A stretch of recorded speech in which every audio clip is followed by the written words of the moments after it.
옥소리 남편 조르지오 러브스토리. 요즘 옥소리의 복귀로 한창 시끄럽네요. 옥소리가 예전에 박철과의 결혼 생활을 간통죄로 종지부를 찍었고 한창 한국 사회를 시끄럽게 한 상태에서 은퇴를 했었는데 최근에 다시 연예계에 복귀하려고 하기 때문이죠. 옥소리의 복귀작은 아직 정해지지 않았습니다. 현재 복귀를 위해서 신문사 인터뷰도 하고 택시 같은 프로그램에도 나오고 있죠. 현재 이 사건에 대해서 말들이 많지만 누구 하나 진실을 제대로 보는 사람은 없네요. 사실 옥소리 사건에서 불륜이나 간통죄는 별로 중요한 사건이 아니죠. 당시 양측의 주장 및 논점이 되었던 사항, 그리고 재판 결과와 이것이 뜻하는 의미, 옥소리의 재혼 남편인 조르지오 파팔라도에 대해서 짚어보겠습니다. 옥소리는 1968년 12월 23일 서울에서 태어났습니다. 올해 나이가 47살이죠. 중앙초등학교, 장원중학교, 서초고등학교, 1987년 CF 태평양화학로 데뷔. 이후 영화 구로알이랑 비오는 날 수채화, 젊은 날의 초상 카로나 등에 출연했고 드라마 영웅일기 인간의 땅, 오기 이모 연어가 돌아올 때로 인지도를 쌓았고 라디오 11시 옥소리입니다를 진행합니다. 전 남편 박철 역시 1968년생으로 옥소리와 동갑입니다. 서울예술대학교 방송연예학과, 1991년 MBC 드라마 우리들의 창국로 데뷔. 이후 영웅일기, 별은 내 가슴에, 아무도 못 말려, 왕초 메디컬센터 등의 드라마와 러브, 동해물과 백두산이 등의 영화에 출연하게 됩니다. 옥소리의 재혼 남편 조르지오 파팔라도 조지오 페펄라르도는 옥소리보다 6살 연하입니다. 키 182cm에 14살 때부터 요리를 했으며 조각같은 외모 덕분에 모델 활동도 했습니다.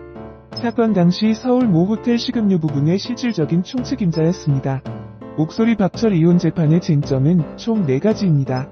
첫 번째는 옥소리의 간통 혐의, 두 번째는 박철의 간통 혐의, 세 번째는 증인 김미미의 증언, 네 번째는 박철의 전 매니저의 증언입니다. 간통과 같은 폭발적인 이슈였던 데다가 이들 증인들이 서로의 친분과 반대되는 증언을 했기에 사건은 더욱더 미궁 속으로 빠지게 됩니다.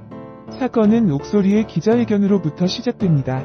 옥소리, 결혼 생활 11년 하면서 부부관계는 단 10여 차례에 불과할 정도였으며 오랫동안 같이 살아왔지만 남편의 애정 표현 결핍으로 인해 대단히 외로웠다. 그래서 옥소리가 파페라 가수 정세훈을 만났다는 고백이었죠. 당시 옥소리의 잦은 고백에 많은 사람들이 의아해합니다. 원래 간통 사실은 현장을 잡아야 하는 등 입증하기가 아주 까다롭기 때문에 스스로 기자회견을 통해서 자백하는 옥소리의 모습이 아주 이상했던 것이죠. 하지만 사실은 박철이 옥소리에 대한 간통죄 고소를 추진하던 중이었는데 특이하게도 그 상대는 옥소리가 고백했던 정세훈이 아니라 이탈리아인 조르지오 파팔라도였습니다. 박철 고소를 하게 된 이유요? 제가 봤기 때문에 했습니다. 제가 안 봤으면 안 했을 거예요. 뭘 봤는지는 말씀드릴 수 없습니다. 답을 할 수 없는 질문이기 때문이죠. 박철 이를 입증할 만한 자료를 갖고 있다. G씨의 오피스텔 건너편에서 망원 렌즈로 당겨서 찍었다. 하지만 옥소리는 결백을 주장합니다. 옥소리, 조르지오와는 지난 여름 H호텔에서 열린 패션쇼에 모델로 출연했을 때 소개를 받아 처음 인사를 나눴어요. 이탈리아 사람인데 영어도 잘해, 영어를 배우고 싶다고 물어봤더니 가능하다고 해 요리와 영어를 배우기로 했습니다. 박철 씨에게도 이 사실을 이야기했어요. 이후에 외국인 G씨와 카페나 식당, 그분 집에서 만났지만 박철 씨가 이혼 소송을 제기할 사유가 될 부적절한 관계는 없었어요. 하지만 2014년 옥소리가 연예계 복귀를 추진하면서 당시의 정황이 드러납니다. 사실 3년 전에 옥소리는 조르지오 파팔라도와 재혼했고 둘 사이에 자녀를 2명 둔 상태였죠. 옥소리, 남편이 자기로 인해 잃은 게 많다고 평생 갚겠다는 말을 했다. 7년 전에 옥소리의 간통죄 등에 대해서 조르지오가 미안함을 느끼는 것이고 7년 전 옥소리가 기자회견을 통해서 했던 말은 전부 거짓말이었던 겁니다. 어쨌든 당시 박철은 옥소리와 조르지오에 대해서 간통죄로 고소를 하게 됩니다. 이 사건은 조르지오가 해외로 출국하게 되면서 검찰은 참고인 중지 처분을 내리게 됩니다. 현재 조르지오는 기소 중지 상태입니다. 해외로 나갔기 때문에 공소시효가 멈춘 상태이며 따라서 박철이 확보했던 옥소리 외도 동영상과 사진 등은 현재 검찰 캐비넷 안에서 잠자고 있는 것으로 추정된 7년 전 옥소리는 전애인이었던 성악가 정세훈을 끄집어내면서 당시의 애인인 조르지오가 해외로 도피할 시간을 벌어준 것이죠. 결국 박철이 고소를 하지도 않았던 정세훈이 재판장에서 판결을 받습니다. 이 사람은 아닌 밤중에 홍두깨로 전애인의 자백으로 갑자기 끌려나게 됩니다. 의정부지법 고양지원 형사5 단독님 17일 피고인 옥소리의 간통죄 선고 공판에서 징역 8월에 집행유예 2년을 선고했다. 함께 기소된 파페라 가수 정모씨에 대해서는 징역 6월에 집행유예 2년이 선고됐다. 원래 간통죄는 쌍방이 비슷한 정도의 형을 받습니다. 다만 한쪽의 잘못에 클 경우에는 더 큰 형을 받게 되죠. 이 부분은 밑에서 좀 더 설명합니다. 사실 사건은 좀 더 복잡합니다. 중간에 옥소리가 간통죄에 대한 위헌 소송을 제기했고 헌법재판소까지 사건이 갔기 때문이죠.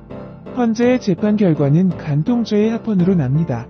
그런데 재판 과정에 한때 연인 관계였던 옥소리와 정세훈과의 다툼이 벌어집니다. 옥소리 1억 정도를 빌려달라고 해서 돈을 빌려줬는데 곧이어 또 2억 3천만원 상당의 전세를 얻어달라고 부탁하는 등 돈을 요구해서 3개월 만에 결별하게 된 것이다. 정세훈 옥소리가 먼저 유혹했다. 현금 1억 원 외에 흰색 렉서스 승용차를 선물로 받았다. 빌린 돈을 다 갚지 못해 4천만 원이 남아있는 상태이다. 정세훈 잘못된 사랑을 했을 뿐 사랑을 조건으로 돈을 요구한 적은 없다. 돈을 요구해 헤어졌다는 말에 말문이 막힌다. 박철에게 죄책감을 느껴 스스로 고백하고 용서를 빌었고 박철에게 녹취까지 허용했다. 기사가 터지기 전 이미 개인적으로는 박씨에게 용서를 받았던 지난 일이다. 정세훈 옥씨가 한 외국인을 보호하기 위해 이미 지난 1년 전 일을 다시 끄집어내 이용하는 것일 수도 있다. 확실히 정세훈과 옥소리의 관계는 1년 전에 끝났다는 사실이 재판 과정에서 밝혀집니다. 정세훈은 당시 재판에서 이런 의혹을 제기하지만 재판부는 받아들이지 않습니다. 위에서 언급한 대로 외국인 조르지오가 이미 출국한 뒤였기 때문이죠. 어쨌든 정세훈은 옥소리와 더불어 죗값을 치르게 됩니다. 사실 이 돈 문제 말고도 둘 사이에 대립되는 점은 많습니다. 대표적인 사례가 바로 정세훈과 옥소리가 불륜을 저질렀던 기간인데 옥소리는 3개월을 주장한 반면에 정세훈은 약 8개월이라고 시인합니다. 결국 주변 정황 및 증인들에 의해서 옥소리의 거짓말이 탄로나게 되죠. 두 번째, 박철의 간통죄 유무입니다. 옥소리, 박철은 지금까지 룸살롱과 안마시술소를 다니며 100여 명의 여자들과 물란한 관계를 맺었다. 판사님이 보시기에 내가 정씨와 보낸 3개월의 짧은 만남이 박철보다 무겁고 사회적으로 지탄을 받을 만큼 나쁘다면 감수하겠다. 옥소리는 먼저 외부에서 박철이 100여 명의 여자들과 성관계를 맺었다고 주장하고 재판정에서도 이 주장을 반복합니다. 이 사안은 네 번째 사안과 연계가 되었기 때문에 네 번째를 언급하면서 같이 짚겠습니다. 세 번째, 모델 김미미의 증언입니다. 김미미의 증언은 굉장히 흥미롭습니다. 옥소리의 증언과는 전부 배치가 되었기 때문이죠. 김미미 옥소리가 이탈리아인 쥐씨 그리고 정씨와 연인 관계였던 건 맞습니다. 쥐씨는 소리 남자친구 자격으로 동섭을 많이 했습니다. 아직도 연인 관계라고 알고 있습니다. 제가 중간에 알리바이로 이용됐기 때문에 진술하게 됐습니다. 김미미가 옥소리가 조르지오와 당시 연인 관계였다는 증언을 하는 것이죠. 김미미 쥐씨와는 제가 옥소리가 있는 자리에서 명함을 주고받았습니다. 그분이 우리한테 호감을 표시했고 언제 차나 한잔하자고 했습니다. 이후 셋이서 미술관도 같이 가고 밥도 먹으면서 어울렸습니다. 그런데 박철에 대해서 굉장히 좋게 증언하네요. 김미미 남편에 대해 안 좋게 비판한 적은 한 번. 옥소리 남편 조르지오 러브스토리